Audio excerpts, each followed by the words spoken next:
Welcome to the Strap and Link podcast, where we cover brands from their inception to their latest release. It's the Montress Tudor. It's a better movement, spring drive potentially, Rolex Oyster Perpetual. There's SuperOcean here. Now you see this kind of renaissance of Tudor. Finally, in 2016, they achieved the spring drive with an 8-day power. The podcast for watch lovers by watch lovers. New episodes every first and third Monday of the month. Man, ever since we started listening to that and not putting that in post-credit, it's just awkward to hear yourself over video. What? The music. Was that your first thought? That was my first thought. Welcome back to the Strap and Link podcast, everybody. We are David, proud. it's been a year and a half. Are Are you still freaked out at your own voice? Yeah. Shows you how little I actually listen to these podcasts after they are released. God. Good times. It shows you how you've not edited our podcast. If you're not comfortable hearing your own voice on the By Strap and now. Link podcast. But we are going to swap up. David's going to start editing some stuff. So if y'all hate the podcast after the next couple months, you know who to blame. Blame David. No, on a serious note, welcome back, everybody. We're just kind of like laughing and just kind of chopping it up. David and I just hopped on video, like, I don't know what, maybe 2 or 3 minutes before we clicked record. Not even that. So we haven't talked in like a hot minute, man. We've been busy. Yeah. Well, actually, you have some big news. Do you want to share with everybody? Yeah, I officially am engaged, so that has finally happened. It's been a long time coming. I've been told about it by 100 different people, but finally got the ring after about a year of looking and changing minds, and you know how everything happens. So finally got that in, and so my job is done, is what I'm being told. You know, the stressful part of my last 3 weeks leading up to it is over, but now we get to have the fun, stressful time of planning the wedding. So we're looking forward to it, though. It'll be a good time, and I hear this next 12 months or so, exactly 12 months actually. I think we've already picked a date of June 21st of next year, so we're pretty much right at the 12-month mark. So it should fly by, but we're looking forward to it. And I'm already starting to plan the honeymoon, the fun part of it. Yeah, no, that's exactly right. You go from like you said, the stressful part of you have to figure out, do you bring this up? Do you let her pick it? Do you let her design it? Do you go out on your own? And then you got to save up money. You got to pay for the ring. You got to figure all that out. Then you got to plan it. You got to do all of that. Now, you're kind of like hands off now. Yeah. I was pleasantly surprised to find out how little that the husbands have to do for the wedding, because that's totally up to your wife. Like your wife, like that's her day, Yeah. You get some say in her day, but she better agree with your say, or your say means nothing, is what I learned. I mean, to put it into corporate speak, like she's running the meeting. Mm-hmm. You're just an attendee. Your presence is almost optional. you're the vice president of this presidency. I promise you that. You're a figurehead. You show up to smile in pictures, but you do not make any decisions, is what I've learned. Yeah. Dude, the pictures looked awesome. So I'm very, very happy for you guys. It's been a long time coming, like you said. So it was awesome. I'm looking forward to the wedding, the bachelor party. Oh yeah. Hey yo. Everybody's going to be, everybody keeps asking me about that. I'm giving everybody, as I believe you should after attending multiple bachelor parties now, I'm giving everybody about a 10, 11 month heads up to save money. And we're going to go all out. So I was like, man, if you don't want to come, you won't hurt my feelings. But I said, we're going, and we're going hard. So if you're agreeing to this trip, you're agreeing to go hard, and we're going to have a good time. So we're looking forward to that. But, you got to save money. You got to book PTO. You got to tell the wife, tell the boyfriend, girlfriend, whoever it is. Yeah, you got to do all that stuff. And it, you can't. Yeah. People that wait, and they don't ask permission. They don't book the PTO. No. None of that. 11 months out, plan it, be there or don't. Yep. I'm looking forward to it, man. It's going to be awesome.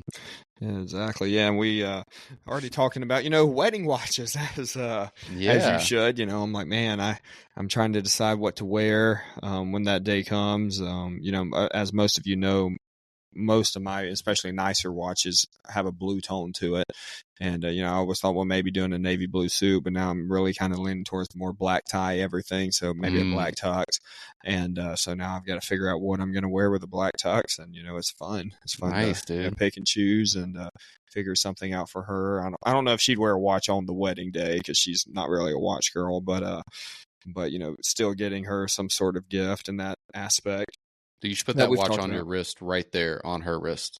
Yeah. I would put a leather strap on that and then nominate that.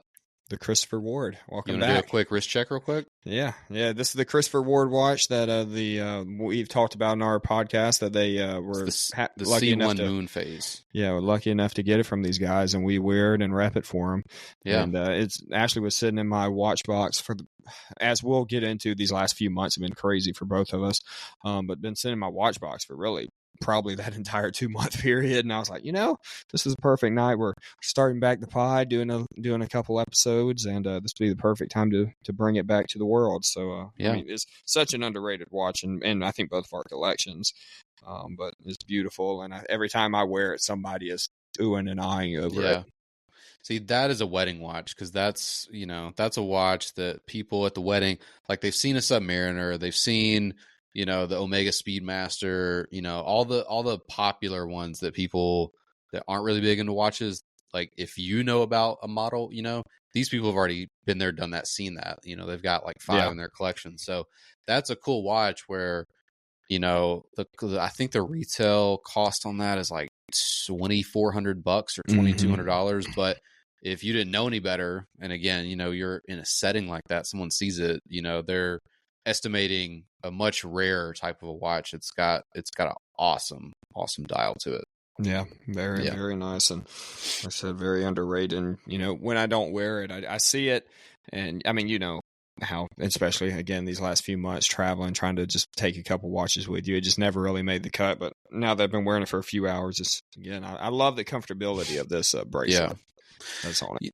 That's actually a good point that I wanted to ask you about on the podcast today. So when you said like traveling and that watch didn't make it, I wanted to ask you, I guess, just one question, which is, what watches did you travel the most with in the last 2 or 3 months? But as a side to that, what what criteria goes through your mind when you're thinking about what to pack for a trip? And let's put some ground rules here. We're not talking like a weekend trip or a 1 hour, 2 hour away driving trip, but if we're packing up on a flight or a super long road trip and like you're going a time zone or 2 or 3 away to a different country, to the Caribbean or Europe or something like that. We're talking about 4 or 5 nights, sizable type of a trip. How do you go about like choosing the watches? Because I don't bring a lot, and I don't think you do either. Yeah, I feel like my watch collection is tailor made for the summertime. Okay, I have 3, because when I think of summer, I think of light dials, vibrant dials, a lot of blues, in my opinion. Now people may differ, but in my opinion, a lot of blues, baby blues, whites, creams, anything like that. So I think I really have a great 1, 2, 3 punch on this level, where I always, when I'm traveling, am wearing my Black Bay 58 Navy dial Tudor. For better, I know it's a great watch, and a lot of people, that's a grail watch and they love it and treat it like a Rolex. But to me, it's a great low-key watch. I don't have to worry about really beating it up because it's scratched up on the clasp already. And, so if I know you can wear a watch through TSA, but a lot of times I'll still take it off and throw it in the TSA box. And, I'm not sitting in there like, for the love of God, don't have, because I don't care how gently you put it in your TSA crate, and you set it on your wallet or something soft. By the time it goes through that thing, it's falling off and face down into the plastic bucket. And that always happens to me. I never take it off. Yeah. So I take it off. I've been taking it off a lot. And, so that's always my go-to if I'm traveling, flying anywhere, and a lot of times even driving. That is always on my wrist because it's just such a versatile. If you're morning going to get coffee, when you're just in sweats or shorts and a t-shirt, that is just a perfect watch to wear around. So secondly, during the summertime especially, is going to be my Grand Seiko Skyflake. I'm always bringing that watch because that can be worn at nighttime. Any nighttime attire, especially again in the summer where we were traveling, we were in St. Lucia, we were in Denver, I wore a lot of blues, even, if I'm wearing khaki shorts and some sort of t-shirt. Normally a lot of times it's a white or a blue shirt, so that Grand Seiko would always pop with it. So those are really my two that for the majority of the time I would bring if I had to only bring two watches, like one wearing and one packed away. Those are going to be my two. But lately, because I just love the watch so much, and obviously I told you guys before I bought it, I still bring that Yachtmaster. I mean, that baby blue, the baby blue secondhand, it really can be dressed up as well and worn at any time. It can be dressed up at night, but also worn during the day if you're going out during the day and doing stuff. Yeah. So those three watches pretty much came with me religiously these last few months. But those are the big three, but I think they're perfect summer watches because all three of those can be worn in any concept that I just mentioned. Because in the summertime, you're wearing something 9 times out of 10, at least me, that matches a blue. I'm not wearing a lot of blacks. I'm not wearing a lot of reds. It's creams, whites, and blues for me, and grays for the most part. Yeah. And the thing I like about that Grand Seiko Skyflake is in the wintertime, when you don't have as much sun, both like the length of, sunlight and then the strength and just, like the actual, position in the sky. So that watch is like a little bit colder in the winter because of that, it's obviously reflecting blue skies out in the summer. And I feel like that watch kind of lights up, that's kind of the whole thing of it. It can be like an icy look in the winter. I mean, that Grand Seiko is so versatile. Yeah. As long as you dress up, which I know me and Brett have talked about, he doesn't dress up really as much as I do for work or whatever. But as long as you dress up, that Skyflake can be used in so many different ways. Yeah. And it can still be dressed down. I mean, the strap I have on it now is actually a Strap Habit cream leather strap, and it dresses it down and makes it so beachy. Yeah. An off-white cream strap with that baby blue makes it very beachy. Yeah. But, other times I wear it with many different straps, but when you just have the normal navy blue croc strap, it's such a dressy watch. So, I mean, that is just way more versatile than I ever thought it could be. And I'm, again, very happy with that watch, as I figure most of you guys know it gets posted a fair amount. Yeah, I would say that the criteria for me goes kind of twofold. Like if I'm going to be traveling far enough away, which I would say is three hours or more, then I usually pull the GMT with me, just because like it is a difference enough in time that it's nice to, I guess, just look down and just kind of reference, and I can know what time it is back home, what the wife and kid are like kind of supposed to be doing, and like where they're supposed to be at and everything, so I'm not calling it bedtime or bath time or something, so whatever. So I like that idea. But similar to you, I've been traveling with a couple of watches more frequently lately. Also my Black Bay 58, but not the navy dial, the black and the gilt, sort of the OG Black Bay 58. Yeah, man, I've just been like, I've had that on pretty much every trip that I've gone on lately. And I kind of phrased this one day to our friend Timepiece Tango on Instagram. I framed it like, when that watch is in the box and they're all, winding, or they're all set, and you've got the few to pick from, it's never the watch to me that jumps out and is like, oh, let's go with that one today. But every time that I put it on, I'm so freaking happy that I did, because I just love the way that it looks. And like you said, it kind of matches with anything. Like I wore it during my wedding, but if you wear it with a t-shirt, like, so yeah, it goes all of those ways, and it's black dial. And that's the thing about that watch, and really with my Rolex as well. I mean, I wore my Yachtmaster when I proposed, and I mean, it looks good with the suit, and your Black Bay 58 looks very good with the suit. You wore it on your wedding day, but there's just something about wearing both of those watches when you dress them down a little bit more. You're day drinking, you're doing something during the day, going to brewery with khaki shorts and some sort of t-shirt, that those two watches just stand out and just take it to a whole new level of, I really like these watches, to me anyways. Yeah. Now, I definitely see where you're going with that. It's almost like one of the most luxurious, like, just kind of everyman watches, and just run of the mill tool watches, because there's nothing particularly fancy about it. Other than, Tudor kind of, maybe sparked up that, kind of modern dimension, quote unquote, that we kind of toss around now. So the Black P58's traveled with me a lot. And my Rolex Datejust has also traveled with me a lot more as of late. I kind of wear the Air King more whenever I'm at home.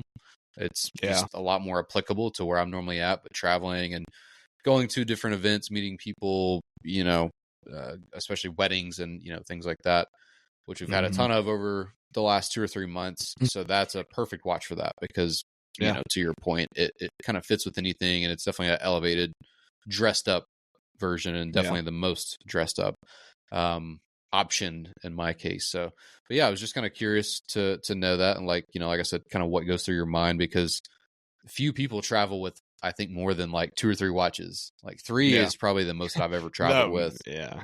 Like keeping 2 in the case and then 1 on the wrist. A lot of people will just take 1, but then like I'm always kind of torn. It's like I'd rather almost have them with me than be like in the safe. And I think the same thing. Like if my house burned down, I was like, if my house burned down when I was gone, I would, get them insured and all, what you should do. Right. But it's kind of like I'm torn between like, hey, I want to keep a lot with me, but then I'm also like, do I want to not keep them with me? And then what if I lose one to traveling? Yeah. And I'm that guy. If I'm at the airport, I'm checking 5 times that my watch case is still in my backpack, and not even if it's still in there, I'm opening it to make sure the watch. Like, did I just stupidly forget one somehow? I did the same thing. And I opened it up like mid-flight. I'm like, did it make it through security? Dude, I'm so bad. So when I was going to propose, obviously Megan didn't know what was happening, and I was being very cautious. I was in a suit. We were going to just a nice dinner to like, she knew it was coming. So, the excuse was we were looking at places for a future engagement party or something that we might do in a couple months. So I was like, well, let's eat here and, see if we like it. So we were dressed up, but, I'm thinking, well, what if she does suspect it? Okay. She would be like, jokingly, like grab my suit jacket, and then fill the inside pockets, be like, is there anything in here? So I was like, okay, I can't keep the ring inside my inside pockets. And so I was like, okay, while she was getting ready, I went to the car real quick and threw the ring in, in the box still, but in the door where, you have a cup holder. And so I did that, and we were leaving, and we were about 5 minutes away from the house. And, I got that same feeling like, did I somehow like not have the ring inside the box? Because the box was there. I knew the box was there, but I was like, what if the ring wasn't fucking there? Yeah. And so I'm like sitting there trying to keep her looking to the right away, and I'm like trying to keep my left hand down, and I pop open that box real quick. I'm like, okay, good, it's there. So I'm like, I'm so OCD when it comes to like, I need to visually see it 10 times before I believe it's actually there. And it's just funny. I did that with the ring. I do that with watches when I'm traveling. It's just, I'm triple, quadruple checking, and it's just funny, very over, I guess, protective over some things. Yeah. But like I said, I'm always torn between, do I leave them at home or bring them with me, and then flip flop back and forth. Well, so one of the trips that we took together, we went to Denver for a friend's wedding, and we got to see some pretty cool watches in person. We met some really interesting people over the course of that weekend. And but yeah, I mean, point of this story, I think, just to reiterate, we're seeing so many watches that we don't typically get to see because they're rare. They're, very aspirational pieces, even for seasoned collectors, people like David and I, and people that have bigger collections than us even.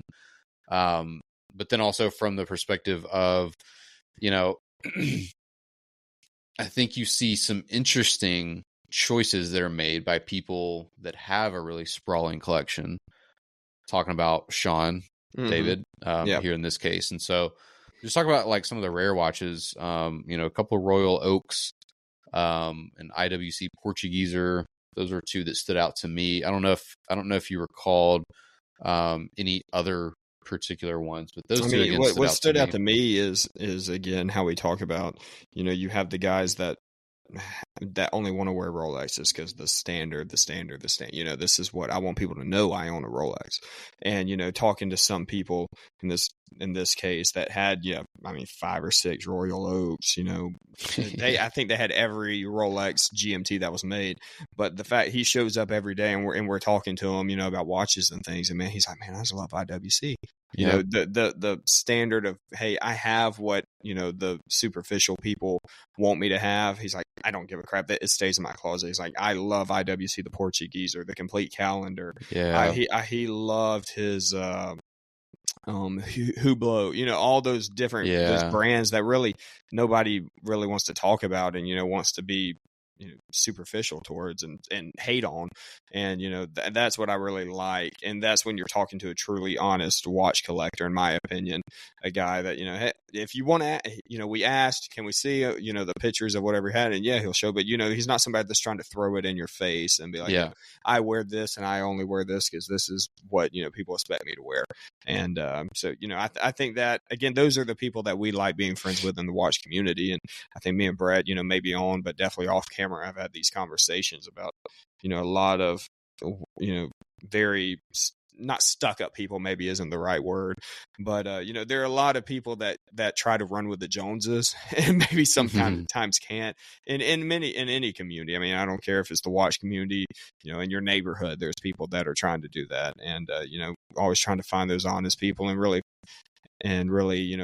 sometimes it does take time to find those people. But that's kind of what I took away from some of the guys we met in Denver, that we did find some honest people and some great great insight on different things that we're going to hopefully talk about. I recall one other watch too.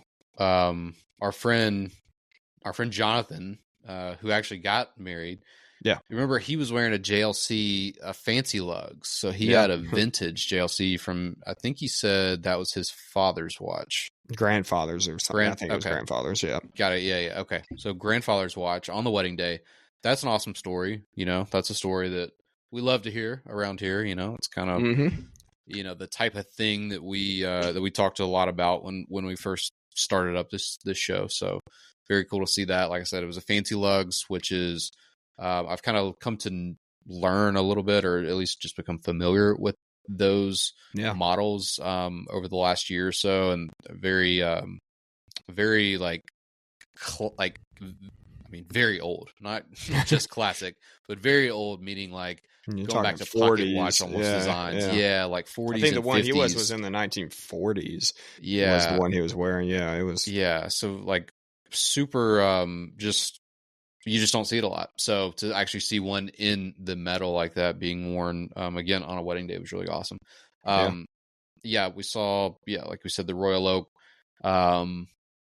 which, I've seen some Royal Oaks before, but mainly it was the Portugueser. I mean, and to your point, like, much thicker watch than I thought it would be, the Portugueser, and fit all that shit in there. I mean, the complete counter. I mean, it was you could really tell that was a 14 millimeter thick watch. Yeah. But it's awesome. And I told Sean, he told us that he doesn't have a Breitling yet, and I told him that one of my favorite models from Breitling is the rose gold Datura, which is very similar equivalent to the IWC Portugueser complete calendar. It's missing a couple of those complications. I believe they don't offer. Is it a perpetual? No, it's not a perpetual calendar. I can't remember off the top of my head if it's just chronograph or not. But nonetheless, I told him about that. I said, you definitely need to check those out. So hopefully we'll get Sean on the show one day, one day soon. So, Great. So what is so I know Brett, speaking of Breitling, we've always kind of, especially me, have fanned over Breitling over the years, and we have the Top Time, the Deus, and but Brett finally, I think, had a little time alone sounds weird, but a little time to wear one of the Breitling watches. So tell me about it, because I'm very intrigued to hear this, because this is one of the watches I've wanted to have. I had some intimate moments with my buddy's Breitling SuperOcean heritage. Me and a buddy swapped watches for, or actually still in the process of that. I have not returned the watches back to one another, and I'm not wearing it right now. I actually meant to bring it down to my office for this episode, but I left it upstairs.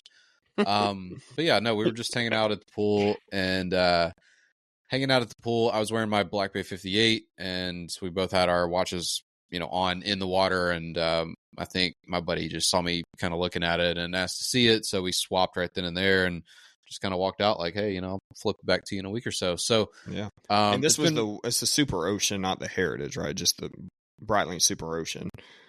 Oh wait, is the Heritage the one with the one I mesh like bracelet? Yeah. Oh, okay. Yeah. Sorry. Then this is just the regular SuperOcean. And yeah, it's such a quirky watch. Like, I really like it. Okay, so some of the big highlights, right? It size wise, it looks and it feels great. It's not too big, beefy, chunky, none of that. The rubber strap has an integrated clasp, with the Breitling insignia on there, which is all done really nicely. It's got just the little 2-button, kind of push release. So super nice construction, look and feel, and all of that. It's got a micro adjustment system on the rubber bracelet, which is also really cool. So at the end of the rubber, there's like the equivalent of like a rubber link, and so they've actually got like little drill holes in on the side of the rubber, so that you can slot it into different little sticks within the clasp. So that is all really nice. Quirky watch in the sense that like the handset is just, it's like completely just a random kind of set and shape for all of the indices, the markers, the hands. The second hand doesn't have like a backstop, or like, I don't know what you would call that, but it doesn't have like anything protruding past the other side of the pinion. Yeah. There's like 4 different shapes within all of the markers. So like when you look at it really, really closely and up close and like really examine it, it is kind of a quirky dial, and again, just the shapes, but it's an awesome watch. I love it. Yeah, I love the dial. I love the different look of it, than what you're really used to with older SuperOceans, or obviously the SuperOcean Heritage, which is my favorite Breitling. But I mean, the SuperOcean, I really get torn between the SuperOcean and SuperOcean Heritage. But when I saw you wear, it was funny. I picked it out from a mile away on a social media post, and I DM'd Larissa, his wife, and I was like, "Did Brett did he get a SuperOcean and not tell me?" I was like, I know we hadn't talked in a while, but this is kind of a big thing. And she was like, "David, do you think I have any idea what the heck he's wearing?" I was like, yeah, it's a good point. I'll text him. And but yeah, man, it's a beautiful watch, and it was funny because I could pick that a mile away because of just how different it is, and you don't really see that indented dial like that, and and the white and navy blue is just beautiful. So I went, glad you got to and I kind of glazed over that too. This is the white dial with a blue rubber strap configuration, so it's not been customized or anything major. So just the white dial. I believe this is a 40 millimeter. And yeah, it does have like it's got like a step dial basically. And it's interesting because the step dial has that chapter ring that has the dive bezel markings on it. So you have the dive bezel markings that are fixed to the dial itself under the sapphire. And then right on the outside, you have the same exact markings on the actual bezel that you can turn. So if you keep the bezel, aligned at the 12 o'clock, you have these double markings of 15, or I'm sorry, of 5, 10, 15. Again, it's not right here in front of me, so however that's laid out, but all of that. And then, like I said, the different shapes, and there's just again, it kind of takes being like really up close and personal with it, and you just start to kind of like tilt your head back and forth. Yeah. And it's not a bad thing at all. It's not ugly or anything like that, but you just start to look at it more and more, and then you go, okay, I've never seen a watch combine like all of these little design elements. Like the minute hand has basically a square in it that's about 2/3 of the way down the actual hand, and then it's got a really fine tip that goes out past it. And then the hour hand is a completely different shape than that and style. It's just bold like any it's bold like any Breitling watch you really see. True. You know, I mean, True. Breitling we've always talked about is really more of an out there. They're, you know, a lot of times they'll be bigger. They'll do 46 millimeter, 44 millimeter, you know, but they also offer it in smaller sizes, which I appreciate. But it's just bold like, you know, you would expect a Breitling to be, which is, you know, I guess what you'd want if you know what Breitling is, you know, and you're trying to get multiple different brands. That's what I would look for out of my Breitling. You know, and that's, you know, if you're buying a Breitling, to me, you're buying a dive watch or you're buying some sort of a pilot's, you know, chronograph type watch. And so, I mean, yeah, it's cool. It's very modern. You know, we always talk about modern art or anything. It's always very quirky nowadays, and it's very modern and quirky in its own way, which, you know, I think is not a bad thing, like you were saying. Yeah. And one question, I do have a question about it before we move on. Yeah. Does it run fast? Have you noticed? No. Okay, because my top time does. The top time we have every time it gets taken out of the box. If you know, top time we have, it doesn't know. I could bring it to yours. Yeah, but the every time I take it out of the box, and that's such a summer watch, so a lot of times during the winter nobody wears it, whether it's me, Dad, or anybody. But when we take it out for the first time in a month or two, it's always a few minutes. Like it's fast. It's like 5 minutes fast, you know, ahead of time. Which for a you know $multi-thousand watch, and you know at the level, you know, the only one that sometimes runs fast for me is my sub, and I know it just needs to get serviced. Yeah. But you know, that's the top time is new. Yeah. That's an 06 watch that probably has been serviced once versus a 2022 watch that, you know, is running very fast. I was wondering, you know, I'm not sure off the top of my head what the movement is that's in those top times. But I was wondering if it was the same as what yours is. And no, again, it's a limited edition. It's a limited edition. So maybe I won't say they rush the movement, but it could just be, you know, they kind of skipped out on the movement to get a lower price point for this limited edition. I'm not sure, but it would definitely be something. Maybe I'll bring it by your house sometime and let's run a test on it and let everybody know. But it's kind of disappointing, obviously, buying because I love Breitling, and of course that watch does run a little fast, and yeah, no, that would suck. My only experience with a fast watch has been a cheaper watch. Yeah, I was gonna say I've had a fake Rolex that runs very fast way back in the day, but not a real, you know, movement watch. Yeah, that would definitely piss me off because the process, you know, it's not like they can't make it right, but you know, a lot of times they want you to pay for something, whether that's like a shipping or some kind of like a processing cost or something like that. You know, I mean, obviously sometimes it can be free, but like in your position, right? I mean, if that's a 2-year-old watch or 2.5 or 1.5-year-old watch, you're probably going to be like, well, that's not on us. Like, you know what I mean? So it just sucks because I know that you guys don't really wear that watch. So very likely that it just, you know, it could just be like a QA, QC issue.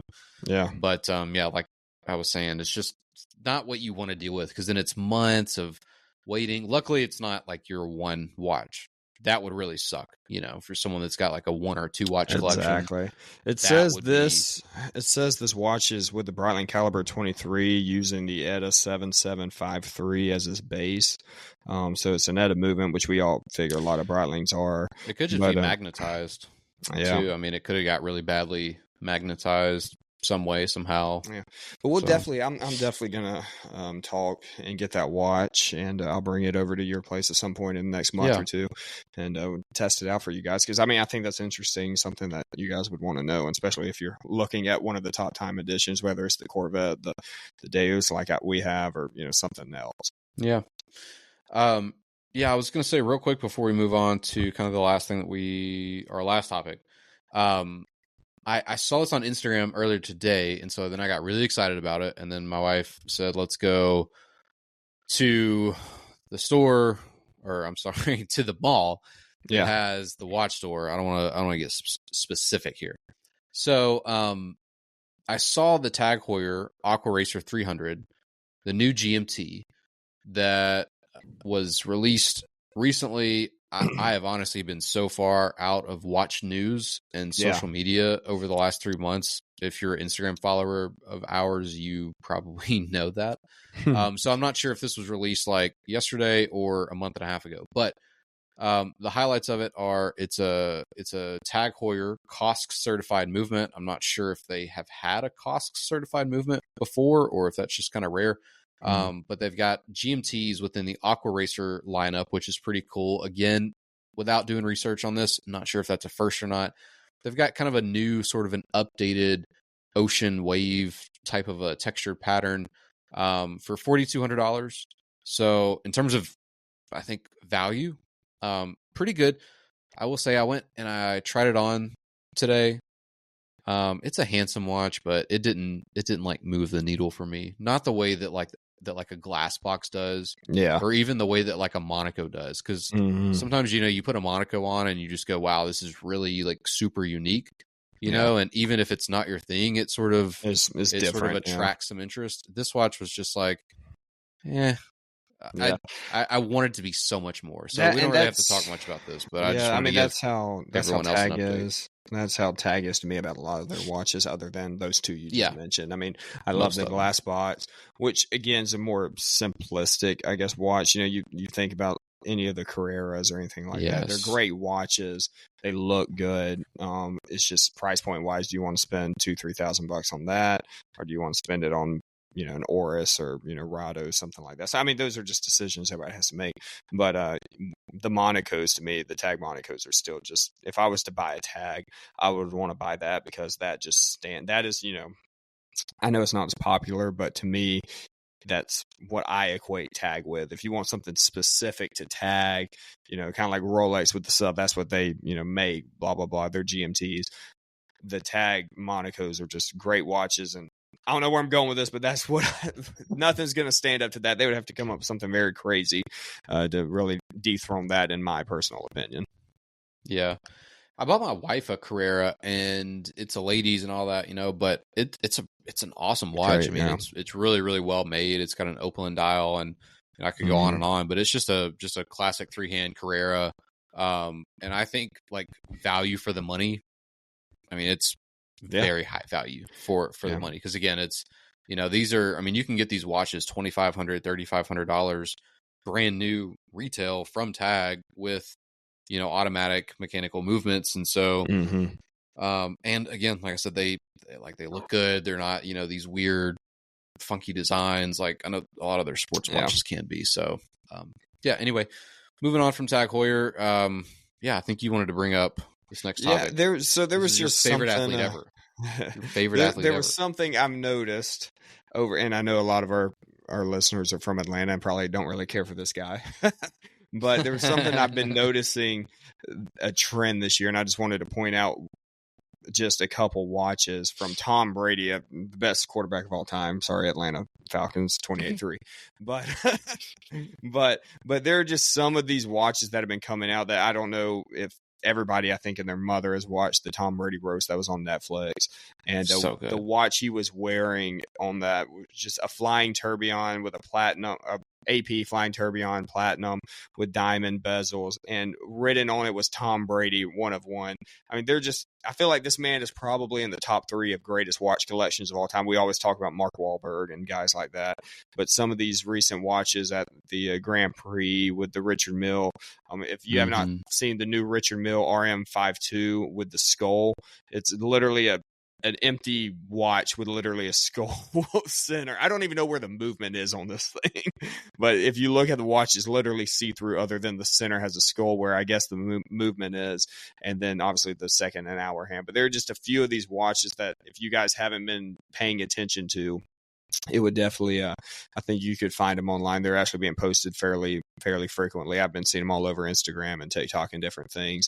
But some of these new Richard Milles that have come out, another one at the Grand Prix, he was wearing a Richard Mille RM3503, which I think retails for over $500,000. And it just different watches. I know we need to do a Richard Mille episode because I think we've teased that, and Patek. We haven't done Patek either, have we, Brett?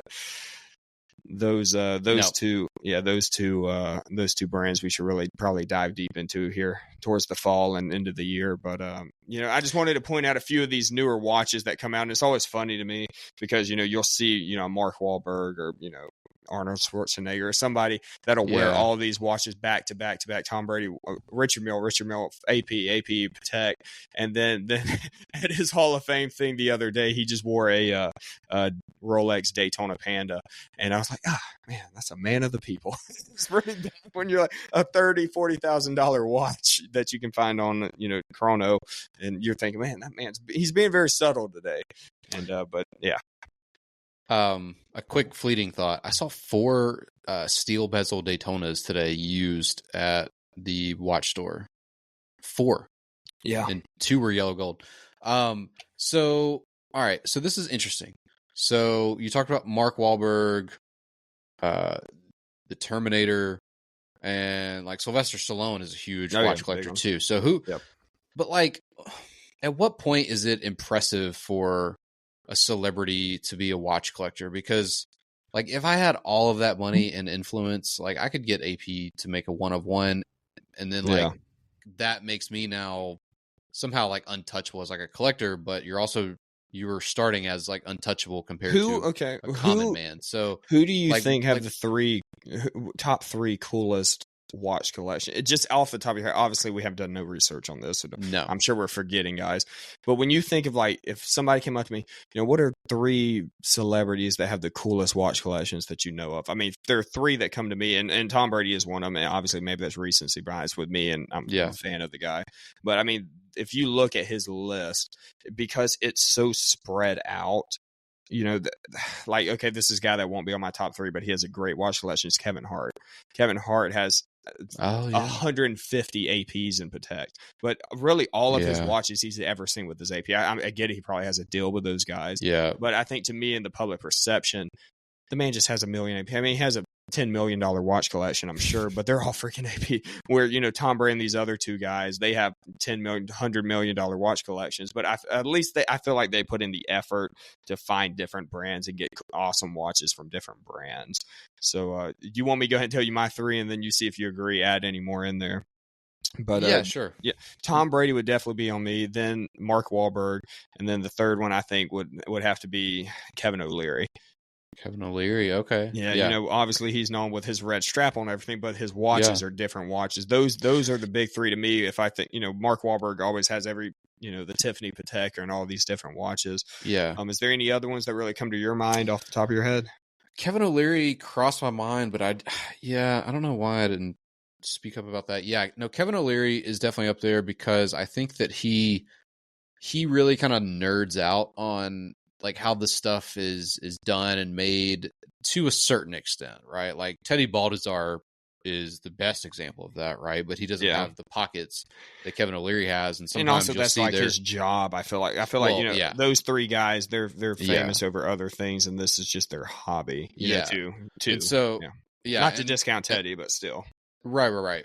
And that's actually a great point in favor of Kevin O'Leary because, like, obviously he's successful doing what he does outside of watches, but then he also takes it this, really, really deep step forward with watches. Yeah.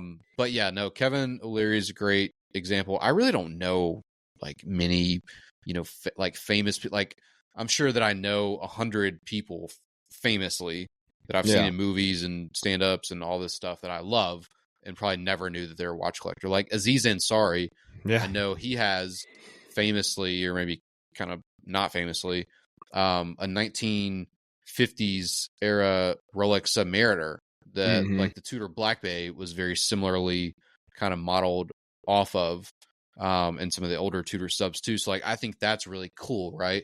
He doesn't have the collection that some of these other people have. The only other person that I was going to throw out there, besides Kevin O'Leary, Aziz Ansari, would be, and I've already mentioned him, Sylvester Stallone. Yeah. Because I've watched some stuff of his and I realized that maybe somewhat similar to Kevin Hart, he does collect a lot of the same brand with Richard Mille. Yeah. And him and Richard Mille are very close. And in fact, they make a lot of one-off watches for him. and they've made watches that he was exclusively wore like in certain films, and watches that they made for films, and all of this stuff. So he's got this really kind of unique perspective, maybe because he is so close to a brand like Richard Mille that is unlike all of these other brands in the sense that they'll let Sylvester Stallone sort of dictate how a watch looks or like where it goes in the design process, because they're really the only ones that'll do like several of these one of ones. Like AP did the one of one Tom Brady, and that's what I was going to say. I think that's very one of one. Yeah, I think that's very like crazy that AP did do that, because a lot of times I feel like they do make a lot of limited editions, but they dictate everything. They never put a dang man's name spelled out over the. I mean, the obviously that I don't even know. You know, everybody's like, well, it's just priceless. But I'm also like, who the heck? I mean, other than a rabid Patriots fan, Robert Kraft might buy it, but I'm like, who the heck would buy that? You know, it's got the man's name on it. I mean, it's definitely the most goated. It's oh shit, dude, we totally missed this one. It was right under our nose the entire time. John Mayer. John Mayer obviously is an excellent musician and probably I mean, shit, dude. Now that he's I'm like thinking, Mark Wahlberg, I was just gonna say, now that I'm thinking about all the guys that we've mentioned, he's probably the most knowledgeable watch collector of all of these people. Him and Kevin O'Leary. Yeah, I was gonna say Kevin might give him a run, but yeah, those two definitely top two. I think John Mayer, dude. I've seen some of his videos where he's talking about his collection, and he just starts rattling like facts and years and calibers, and you know who wore this particular reference in this 007 movie, or like what, like he knows his shit through and through. Yeah, he is actually probably, I would think, like objectively the top. Yeah, like another big name one would I just thought about also was Drake. I mean, obviously he's known for his Pateks. He's always rapping about a Patek Philippe. But John Mayer definitely be top. Then Kevin O'Leary. If you want to just talk about knowledge, those are probably the top two. If you want to talk about influence, say influence in what way? Like influence to the companies, or influence to the the people? I mean, either way. I mean, because I could make the argument for Tom Brady, right? Like if AP does a one of one and they put your name on the dial, that's very influential. Yeah. But on the other hand, people don't look at Tom Brady and think of AP, whereas they might look at Kevin Hart and think of AP. So that would be influential, but going the opposite because Tom Brady direction. also has a ton of Patek Philippe's. Yeah, like I mean, he's most of the time seen with Patek. That's what I'm saying. Like Kevin's only ever seen with APs, and Mark Wahlberg again. You know, those guys are Mark Wahlberg one of the so known. Yeah, they're so known for their fame. You know, acting, athlete, comedy with Kevin Hart, that only really the watch community knows about how, because they recognize what the watches are. Most people don't know what the heck these guys are wearing. Yeah. But I don't know what's more impressive. You're known maybe not for the knowledge of your watches, but you just have a sick watch collection, whether that's based off money you've spent. And even these guys that are worth hundreds of millions of dollars, I get it, but they still have $100 million watch. I don't care who you are. That's still a lot of money. Yeah. Is that more impressive with what they're buying? Kind of behind the scenes. Joe Rogan's another one that has a lot of very cool watches. I know it's been famous, him giving away a ton of different Omegas and Rolexes to pretty much any of his friends that ask. Dave Chappelle's another one that I think the Rolex store in Las Vegas has literally a set aside room for him, and anything he wants, they get him. And I think I forgot if it was Joe Rogan or Tom Segura. Somebody was talking about in a podcast. They were like, "Yeah, I walked in there and they were like, yeah, we don't have anything. We don't sell anything." And he's like, well, I know Dave. And they're like, well, okay. And then they called Dave, and he was like, within 5 minutes, I bought 4 different Rolex. They just had set aside for whatever he needs that they get. And so, they're very influential guys like Dave Chappelle, those type of guys. So is that more impressive? Or do you go the route of, the John Mayer and the Kevin O'Leary that just have such a wealth of knowledge? That these guys, you almost expect them to have the coolest collections because of how much they know, and they do as well, but Kevin has made a cult following, obviously, of Shark Tank, but also, his watch collections. He's number one famous for Shark Tank, but I think number 2, he's famous for his watch collection.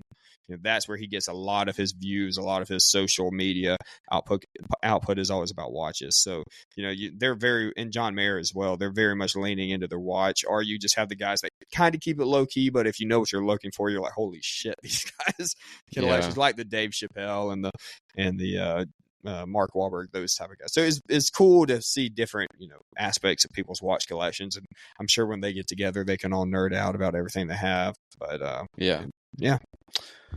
I was asked this today, so we're right at 50 minutes. So I'm kind of out of things that I wanted to get off my chest for this first episode. So if you have anything else, we can jump into it after this. If not, we can go ahead and wrap up. I was going to ask you, before we wrap up, one word answer only. What is on your radar next in terms of your watch collection? It could be a style, could be a brand, could be a particular reference number. I don't care. One word that you've got in mind for the next thing in your collection, the next edition. I'll say a brand. Cartier. Oh, dude. Get it so we can swap, dude. Yeah. It was funny. You were talking about it. We were talking about wedding stuff, and I was like, I think that would be the watch I want to wear to wear on the wedding day. Yeah, well, that'd be a really fun occasion to buy the watch too. Like you could have something set up for you, maybe not like the day of or like maybe like the day before, right? But you could have it like set aside and go in there maybe like with Megan or without, like whatever, but that could be a special occasion too, to buy it as the wedding watch, and then obviously the first time you wear it, wearing it at the wedding. Look at that. I think that's going to be the watch I look at next. Obviously, if you could mash up all the times we've said what our next watch would be, it would be. It's funny, but no, I mean, there obviously I don't know if I would buy it new. I might obviously there's Cartier store in Atlanta, but with my connection over in the jewelry store in Roswell. Dude, the market's too good to be buying new right now. So I think I might definitely look into a Cartier. I'll go ahead and tell you what I'm looking at. Just a Cartier Santos, Santos de Cartier, if you want to be specific. The medium dial, which I love a date window, and that's what I always talk about. The one downfall, my Black Bay 58 is no date. Yeah. But the medium it doesn't have a date like the large does, but it is perfect fit of my wrist personally. So what dial color? A white. Oh, cool. White. Okay. So very simple, classy. Obviously would go with black tux for the day of, but also goes with anything. And it's a white dress watch. And dude, I've always talked about a white dial. Yeah. So yeah, dude. If you did black tie with the white Cartier, that'd be class, dude. Yeah, class. So I think that's as of now the front runner. So we can flash back to this exactly 12 months from now. Flash forward to this 12 months from now, and see if that's what I ended up sticking with. But I definitely think there's definitely watches in the family I could wear for the day of, but I don't think I want to wear family members. There's dates and things, but I think I want to wear one of mine, and I really don't have a black dress watch at the moment. So I have the black sub, but we'll see. Play it by ear, figure out how much this wedding is going to cost, and also what that honeymoon is going to cost, and then we'll really find out if that's going to be what I get. You got to add the Santos into the budget. To the budget, you just got to put it like that's line item 2. Like you got your header, you got your header row.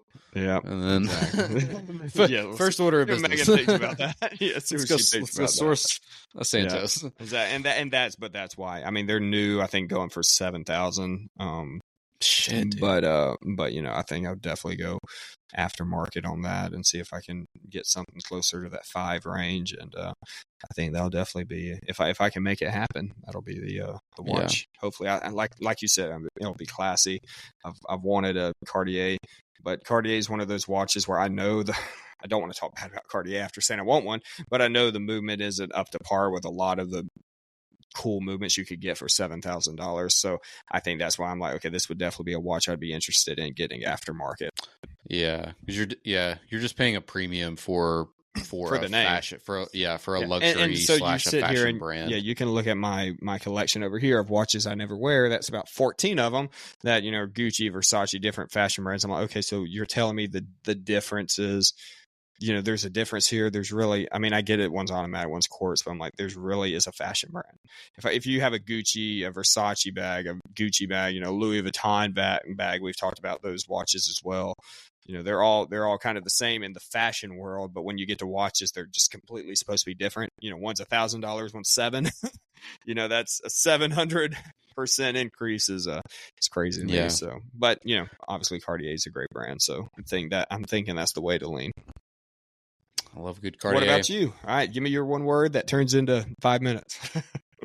I'm gonna keep mine short. It's gonna be Speedmaster. The hell you say? I've been what? You've been pretty consistent with you saying Speedmaster lately, so I'm impressed. I have. I normally change. You normally stay the same. I gotta until you get a call from our AD, and then you're like, "Well, I decided to go this way." No, I'm not gonna take any more unsolicited calls. I'm gonna put it that way. I mean, look, it's like you can't not wait list, but when you wait list and they call you a month later, it's my hands were kind of tied. Do I regret getting the Air King and not the Speedmaster?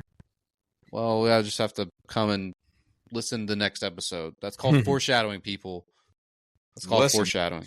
We might not make you wait 4 months for the next episode, but we're also not promising 2 weeks. Yeah, that's actually very true. I don't think that we are going to do twice a month, but we're not like super sure. We're going to kind of see how these episodes go. Obviously, if you've made it this far, you can tell that a lot more casual, a lot more laid back, a lot less structured. So yeah, let us know what you think or don't. Either way, we're Gucci. Hope that you guys enjoyed it today. Any final words from you, David? No, just keep an eye out on social media. Again, for listeners that didn't know what happened to, why we quit going twice a month, you missed it on Instagram and stuff. So if you want to know everything that's happening with us, you know how to find us on @StrapandLink at Instagram and every once in a while TikTok. Sometimes YouTube. Everything that David said from me goes double. Thanks for coming back to the first episode in a long time. Won't make you wait that long the next time. Everyone have a great week.